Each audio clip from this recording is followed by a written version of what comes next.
భవిష్యత్ తరాలకి తగినటువంటి నాయకులు ప్రిపేర్ చేయాలి. తెలుగుదేశం నష్టపోతూ వచ్చింది ఏంటంటే మొదటిసారి నష్టానికి కారణం కూడా అంతా పాత వాళ్లే ఉంటున్నారు. చూసి చూసి సహజంగా అలవాటు అయిపోతుంది. కొత్తదనం లేకపోవడం అన్నటువంటిది దాన్ని జగన్ లాంటి వాడికి అంత భారీ మెజార్టీ రావడానికి కొత్తదనం కారణం. అట్లాగే ఇప్పుడు ఈవెన్ నిన్నటి రిజల్ట్ చూసినా కొత్తదనం అయినటువంటి పవన్ కళ్యాణ్ పార్టీని బాగా 100% స్ట్రైక్ రేట్ తో ఇచ్చారు. అంటే కొత్తదనం అనేది ఎక్స్పెక్ట్ చేస్తున్నారు జనం. ఆ కొత్తదనాన్ని ఇప్పుడు ఆచరణలో అమలు చేసి చూపెట్టినట్టు అయింది చంద్రబాబు గారు.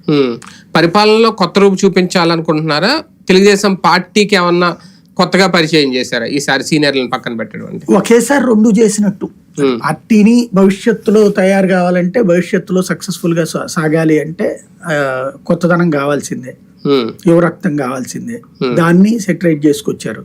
ఇటు పక్కన ఇంటర్నల్ గా ఉన్నటువంటి అంటే ప్రభుత్వం పరంగా కూడా పరుగులు పెట్టేటటువంటి వాళ్ళు మంత్రులుగా ఉండాలి, యువరక్తం ప్లస్ విధేయత ఉండాలి. విధేయత ఉన్నటువంటి వాళ్ళు ముఖ్యం.